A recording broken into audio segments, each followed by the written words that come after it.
እነሆ ኃጢአት ያለበት ሰው ቤተክርስቲያን መስራት አይችልም። በእጁ ደም ያለ ሰው ቤተ መቅደስን መስራት አይችልም። እናንተ እጃችሁ ንጹህ ነው። እግዚአብሔር አምላክ የተመሰገነ ይሁን። በእውነት እናንተ እጃችሁ ንጹህ ስለሆነ ብዙ ሀብት ያላቸው አሉ፣ ብዙ ገንዘብ ያላቸው፣ ብዙ ዕውቀት ያላቸው፣ ብዙ ሀብት ያላቸው፣ ብዙ ዕውቀት ያላቸው ብዙ ሰዎች አሉ። ለሁሉ አይፈቀድም። እናንተ እጃችሁ ንጹህ ስለሆነ ነው።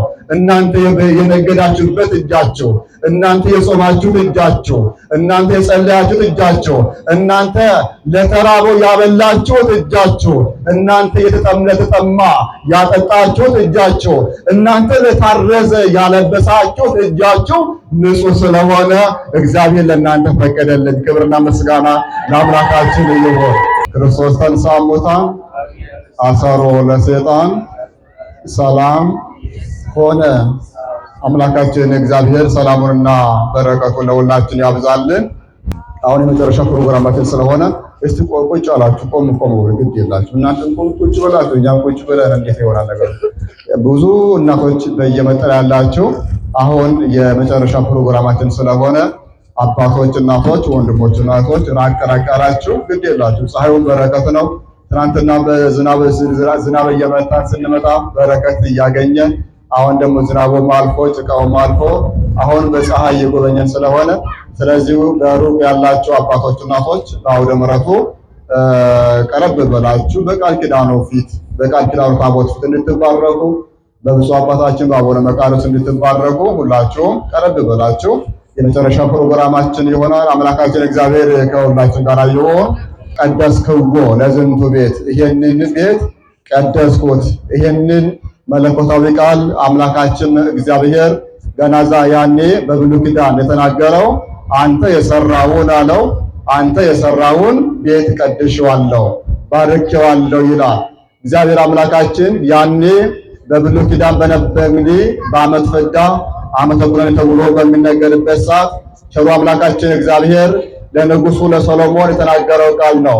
ይገርማቸዋል። እንደ ልቤ ያለ ሰው አገኘሁት ብሎ የመሰከረለት አባታችን ዳዊት የእግዚአብሔር የቃል ኪዳኑ ታቦት በድንኳን እያለች በጣም ተጨነቀ ነው የሚለው። እኔ በአማረ ቤት፣ እኔ በተሽቆጠቆጠ ቤት እየኖርኩኝ የቃል ኪዳኑ ታቦት እግዚአብሔር በሚገለጥበት ታቦት ነገር ግን በድንኳን ነው የምትኖረው ብሎ ተጨነቀላል። በዚህን ሰዓት የእግዚአብሔር ልጆች አባታችን ዳዊት ንጉሱ ማለት ነው ዝግባውን፣ ወይራውን ሁሉ ነገር የእግዚአብሔር ቤተ መቅደስ ለመስራት አዘጋጀ ይላል። በዚህን ሰዓት ነበረ ጭንቅ ስለነበረ አስቦ ስለነበረ አቅዶ ስለነበረ በጣም የእግዚአብሔር የቃል ኪዳኑ ታቦት በድንኳን ውስጥ መቀመጥ የለበትም ብሎ አሰበ ይላል። በዚህን ሰዓት ነበረ ቸሩ አምላካችን እግዚአብሔር ዳዊትን እንዲህ አለው፣ አንተ ቤተ መቅደሴን አንተ አትሰራውም አለው። አንተ የእግዚአብሔርን ቤት የኔን ቤት እኔ የምመሰግንበትን ቤት አትሰራውም አለው ይላል። ዳዊት አልተፈቀደለትም። በዚህን ሰዓት ነበረ ዳዊት ከሞተ በኋላ ዳዊት ካረፈ በኋላ ልጅህ ግን አለው ከአብራክ የሚወጣ ልጅ ቤትን ይሰራልኛል ብሎ ተናገረው ነው የሚለን። በዚህን ሰዓት ነበረ እግዚአብሔር አምላካችን አባታችን ዳዊት ካረፈ በኋላ ውድ ልጆቻችን ሰሎሞን የእግዚአብሔርን ቤተ መቅደስ ሰራ ይላል። አልማዞን፣ ዕንቁን፣ እነሆ ወርቁን ሁሉ ሰብስቦ የእግዚአብሔርን ቤተ መቅደስ ንጉሥ ነውና እግዚአብሔር ስለፈቀደለት የእግዚአብሔርን ቤተ መቅደስ ምን አደረገው? ሰራው ይላል። አሳምረው ውብ አደረገው። እግዚአብሔር አምላክም ዳዊት በሰራው ቤተ መቅደስ ደስ አለው ይላል። ተመሰገነበት፣ ከበረበት። ለዚህ ነው የእግዚአብሔር ልጆች እግዚአብሔር በሰማይ ሆኖ ከአባታችን ከሰሎሞን ጋር አንተ የሰራውን ቤት ቀድሼዋለሁ ባርኬዋለሁ አለው ይላል። በዚህን ሰዓት ነበረ እግዚአብሔር አምላክ አንተ በሰራው ቤተ መቅደስ ዓይኖቼ በዚህ ይገለጣሉ፣ ጆሮችም ደግሞ ይሄ በዚህ ቦታ ይሰማሉ። አንተ የሰዋውን መስዋዕት፣ አንተ ያቀረብከውን ጸሎት፣ አንተ የለመንከውን ልመና በዚህ ቦታ ተቀብያለሁ አለ። እግዚአብሔር አምላክ ልመናውን ተቀበለው፣ ጸሎቱን ተቀበለው። በዚህ ቦታ እግዚአብሔር አምላክ ዓይኖቹን ገልጾ ተመለከተናል። ሲመለከት ውብ የሆነ ቅዱስ የሆነውን ቤተ መቅደስ ሰሎሞን የሰራውን ቸሩ አምላካችን እግዚአብሔር ባረከውናል። ስሙ ለዘላለሙ የተመሰገነ ይሁን። ምን መታደል ነው የእግዚአብሔር ልጆች!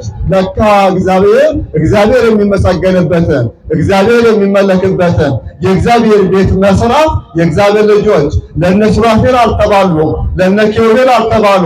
እነሱ በሰማይ ሆነው እግዚአብሔርን ያመሰግናሉ፣ እግዚአብሔርን ያመልካሉ ያለ እረፍት ያለ ድካም። ደከመን የማይሉ ድካም የሌለባቸው እነሱ እግዚአብሔርን ያመሰግናሉ፣ ያመልካሉ፣ ያገለግላሉ፣ ይዘምራሉ፣ ይቀድሳሉ። የእግዚአብሔር ልጆች በፊቱ ይመላለሳሉ።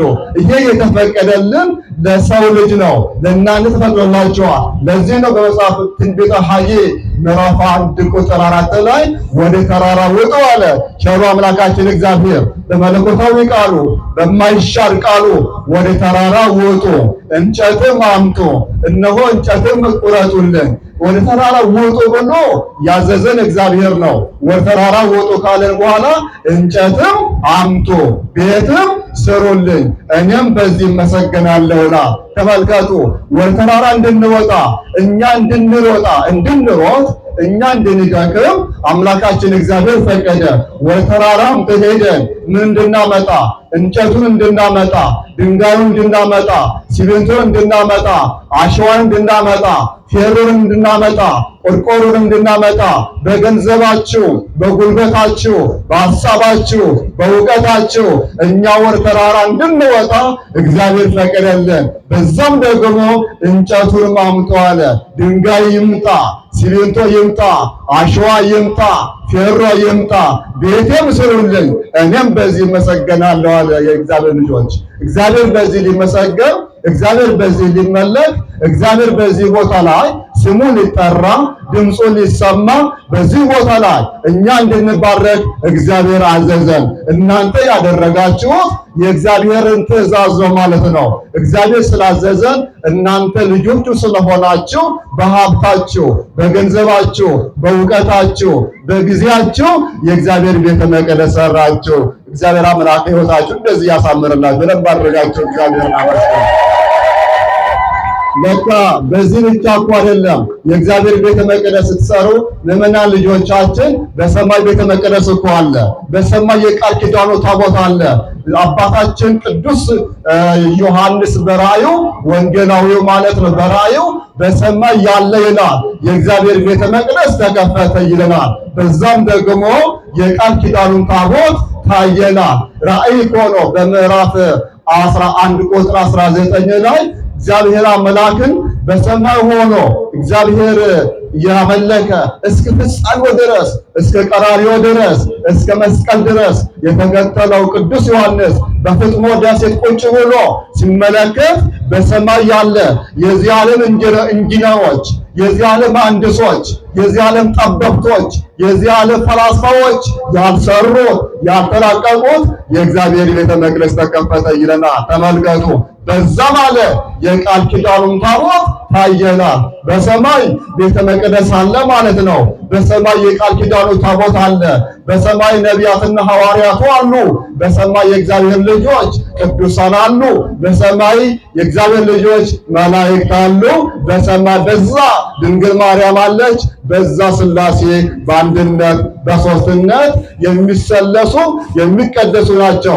እናንተ በዚህ ዓለም ያለውን መስዋዕት እግዚአብሔር የሚሰዋበትን፣ ስለ እግዚአብሔር የሚጠራበትን፣ እግዚአብሔር የሚመለክበትን ሰዎች በዓለም ኃጢአት ሰርተን እንኳን በዚህ ቦታ ስንመጣ እንባችን የሚታበስበትን የእግዚአብሔርን ቤተ መቅደስ ይሄንን ያማረውን ውብ የሆነውን መስዋዕት እግዚአብሔር የሚሰዋበትን የእግዚአብሔርን ቤተ መቅደስ ስትሰሩ በሰማይ ያለ ለእናንተ ቤተ መቅደስ ይከፈትላችኋል። ክብርና ምስጋና ለአምላካችን ይሁን። በሰማይ ያለ ማለት ነው ለእናንተ ይከፈትላችኋል። ለምን?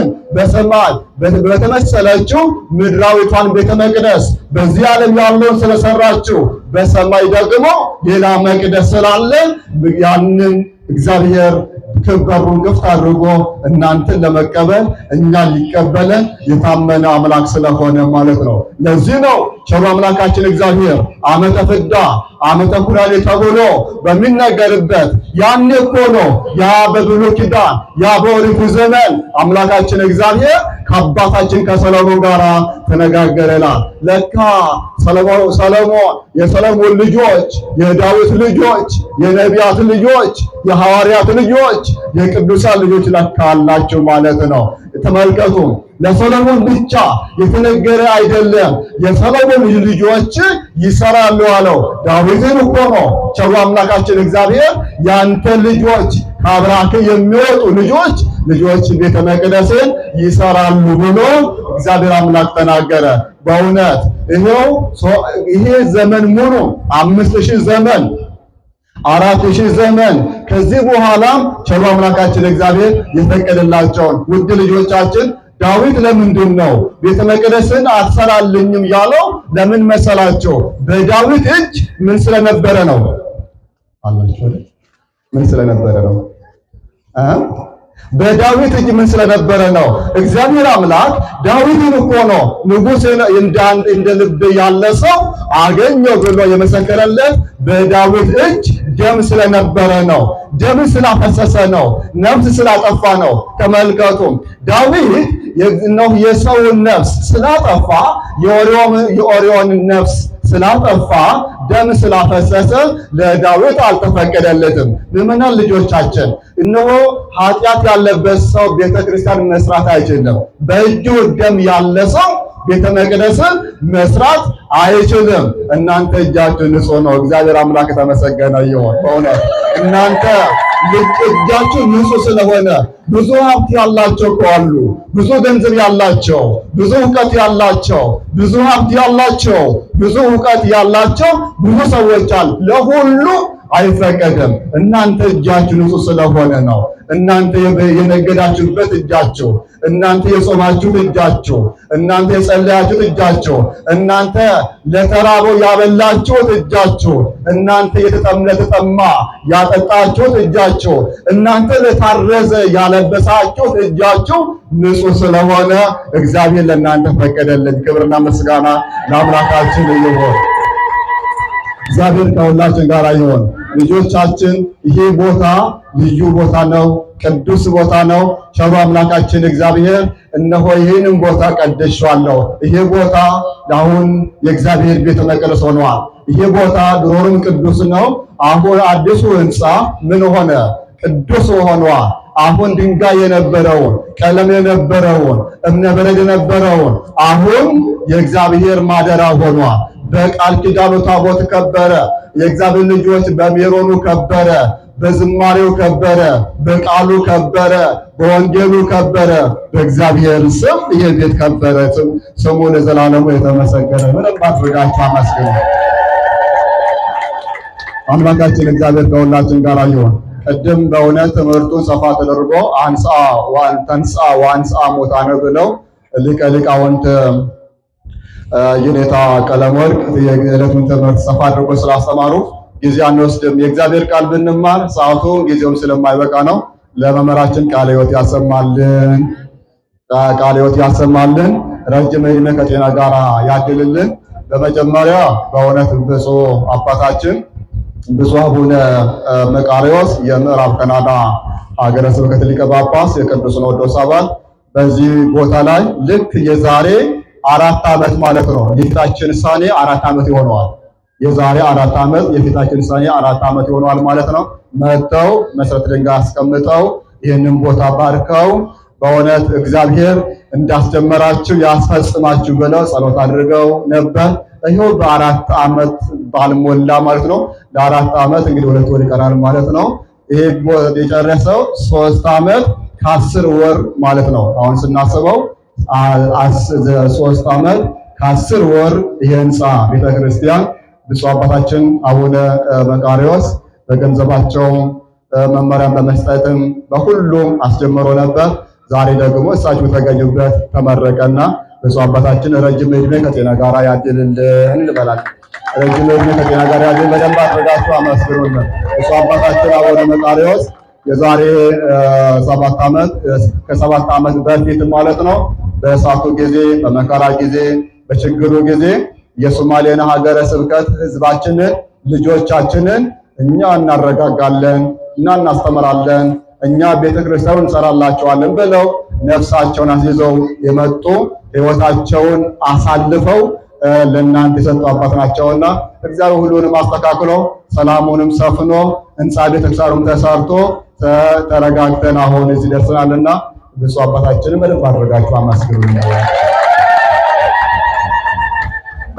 ከዚሁ ጋራ በእውነት ይሄ የህንጻ ቤተክርስቲያን ሁላችሁም ደክማቸዋል። ሊቀ ካህናት ቀሲስ ኢዮብ ወንድሙ ብዙ ጊዜ በስልክም ስናወራ ባለፈው ለአድባራት መመሪያ በመስጠት ያ ብቻ አይደለም፣ እናንተ ሁሉም አድባራት የያቀሙ ማለት ነው ቅድም እንደገለጹት በአውደ ምሕረቱ ገንዘብ እንዲያዋጡ በሀብታቸው በገንዘባቸው በእውቀታቸው ሁሉም አድባራት እንዲያግዙ ብለው መመሪያ በመስጠት እንግዲህ ወደ 400 ሺህ ብር በላይ ነው ገቢ የሆነው በአካውንት ማለት ነው። ያ ብቻም ሳይሆን ሰሞኑን ከሁለት ሳምንት በፊት ስለ ፕሮግራሙ ሊቃውንቱ ከዋዜማ ጀምሮ ከቡራኬ ጀምሮ እስከ ቅዳሴው ድረስ እስከ ማህሌቱ ድረስ እስከዚች ሰዓት ድረስ አገልግሎቱ በስርዓቱ እንዲከናወን የየአድባራቱን ዲያቆናቱን፣ ቀሳውስቱን፣ ሊቃውንቱን ፕሮግራም በማዘጋጀት ሰልጥነው ራሳቸውን አዘጋጅተው በበለጠ በጥሩ ሁኔታ ይህ ቦታ እንዲገለገል ያደረጉ ሊቀ ካህናት ቀሲስ ወንድሙ ምስጋና ይገባቸው። በደምብ ረጅም ከጤና ጋር ያገለልን ሊቀ ካህናት በጣም ለፕሮቶኮል የሚጨነቁ ሀገር ስብከቱን በዛ ልክ የሚገልጹ ናቸውና ባለው ካለባበስ ጀምሮ እውነት ጽድት ንጹህ ነገርን የሚፈልጉ ናቸውና በአገልግሎቱ ፕሮቶኮሉን ይሄ ዝም ብሎ የተዘረከረከ አይወድም። ልክ እንደ ልቤር ያገኘሁት እኔ በርቱ ለማለት ነው። እግዚአብሔር ይጠብቅልን። መጨረሻ በእውነት እዚህ ቦታ ላይ እንግዲህ የዛሬ 4 ዓመት ማለት ነው መላከ ሕይወት ቀሲስ ወልደ ሐዋርያት እዚሁ ቦታ ላይ መሰረተ ድንጋይ ሲቀመጡ ነበሩ። እሳቸው ደግሞ ሰበካ ጉባኤውን፣ ልማት ኮሚቴውን፣ ካህናቱን፣ ሕዝቡን፣ ወጣቱን፣ ትንሹንም ትልቁን በማስተባበር እዚህ ድረስ ከፍጻሜ ያደረሱ አባት ናቸውና በወርቅ ዕድሜ ከጤና ጋር ያድልልን። እግዚአብሔር ጠብቅን ብላችሁ አመስግኑልን። ከዚሁ ጋራ በእውነት ሊቀ ሊቃውንት የኔታ ቀለመወርቅ በአዲስ አበባ ሀገረ ስብከት የጃቲ ኪዳነ ምሕረት መካነ ሕይወት ጃቲ ኪዳነ ምሕረት ቤተክርስቲያን መጽሐፍ መምህር ናቸው። እሳቸው ደግሞ ከንስሐ ልጆቻቸው በማስተባበር ለዚህ ቦታ ማለት ነው ከ250 ሺህ ብር በላይ ገቢ አድርገዋልና ያ ብቻ ደግሞ አይደለም 250 ሺህ ብር ገቢ አድርገው ጠዋት አይቻለሁ ሌሊት ላይ መጎናጸፊያ የቃል ኪዳኑ ታቦት የከበረበት መጎናጸፊያ ቀጸላ አልባሳቱን ሁሉንም ማለት ነው ቢያንስ ከ60 ሺህ ብር በላይ የጨረሰውን ይዘውልን መጥተዋል። በደንብ አድርጋችሁ አመስግኑልኝ። እኔ በእውነት ይሄ በሮቹ ራሱ ቅድም ሲነገር ነበርና እነ በኩረ ትጓን አቤዳኜ በጣም እንደሰጡ እንግዳ ተቀብሎ እንግዶቹ ሲመጡ እንግዳ የሚቀበል የእንግዶቹን እግር የሚያጥብ በቤቱ ልቡን የከፈተ ለእንግዶች ቤቱን ከፍቶ የሚያስተናግዱ ልጃችን ናቸውና ከነ ባለቤቱ ይሄን ዙሪያውን የበሮቹን መቻለ እሱ ነው። በረከቱን ያድልልን ብላችሁ አመስግኑልን። ከሁሉ በእውነት ሰበካ ጉባኤ ባለፈው ጊዜ በቢሮ መጥተው እናቱ አበበ ናቸው እናቱ ነጋሽ ቅድም ሲሸልሙ ነበሩ ቀዩ እናቱ አበራ እናቱ ነጋሽ ሌሎችም የሰበካ ጉባኤ አባላት እየመጡ እጅግ የሚጨነቁ ቅድም እየተባለ ነበረ ነጋሽ አበራ ይሄ በሚሰራበት ሰዓት ምስማር አይናቸውን አጥፍቶ በቃ አይናቸው ይጠፋል ተብሎ ከዛን እዚሁ ቦታ ላይ እኔ አቡነ አረጋዊ ያድኑኛል በእምነታቸው በጸባላቸው ጻድቁ አባቴ ያድኑኛል ብለው እምነቱን በመቀባት አሁን እንደነው በዚህ ቦታ ላይ በቀን እንደሰማሁት 7 ጊዜ ማለት በየቀኑ 7 ጊዜ ከቤታቸው እየተመላለሱ ህንጻውን የሚከታተሉ አባት ናቸውና አይናቸው እንድንወላቸው አሁን ይኸው እዚህ ደርሰዋልና ቅድም በሽልማቱ ተብረዋል። እና አቶ ነጋሽም ሁላችሁም በእውነት በጣም የሚጨነቁ ቢሮ በመምጣት የሚጨነቁ የሚያለቅሱ ይሄ ህንጻ መቼ ነው የሚያልቀው እያሉ የሚጨነቁ ሰበካ ጉባኤ ናቸው። እግዚአብሔር አምላክ ረጅም ዕድሜ ከጤና ጋር ያድላችሁ። አምላካችን እግዚአብሔር ከሁላችሁም ጋር ይሁን። በእውነት የሀገረ ስብከታችን የሀገረ ስብከቱ የክፍል ኃላፊዎች በመሪጌትነት የሚያገለግሉ እና የመጋቢ ምስጢር የኔታ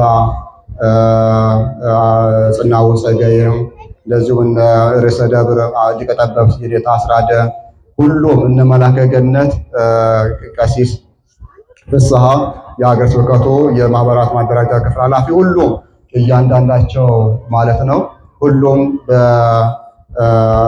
በጅጅጋ ርዕሰ አድባራት ወገዳማት በከተማው ኃላፊዎቹ ሁሉም በተገኙበት እዚህ ሁላችንም ስንመጣ ያምራልና እኔ ሰበካ ጉባኤውንም ልማት ኮሚቴውንም ሁላችሁም ከጅጅጋ የመጣችሁ የአርት ሼክ ህዝብ ሁላችሁም በእውነት ይሄ ልዩ ቤተክርስቲያን ተሰርቷል።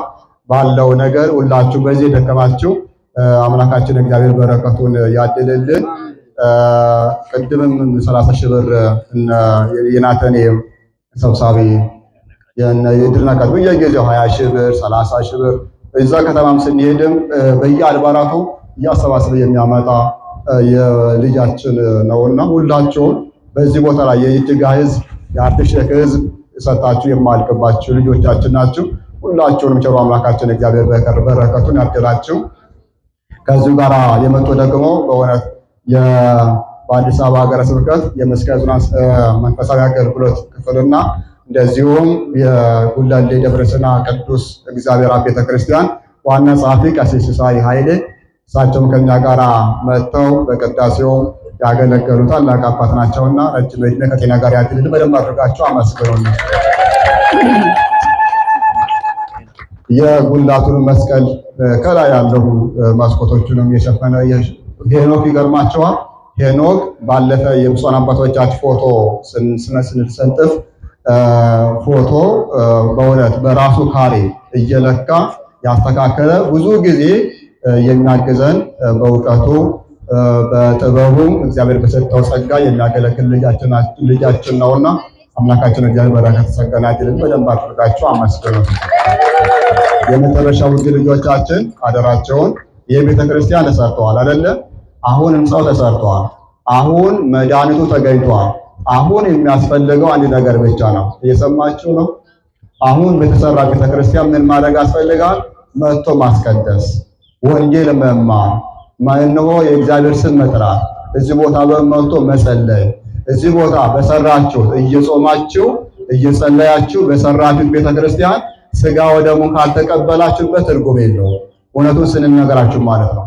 ሁላችሁም ይሄ ሁሉ አሁን የቆመው ህንፃ ሁሉ ወርቅ ቢሆን አልማዝ ቢሆን እንቁ ቢሆን እናንተ ወደ ውስጥ ገባ ብላችሁ አስቀድሳችሁ ንስሐ ገብታችሁ ወንጌል ተመራችሁ ስጋ ወደሙን ካልተቀበላችሁበት ትርጉም የለውም።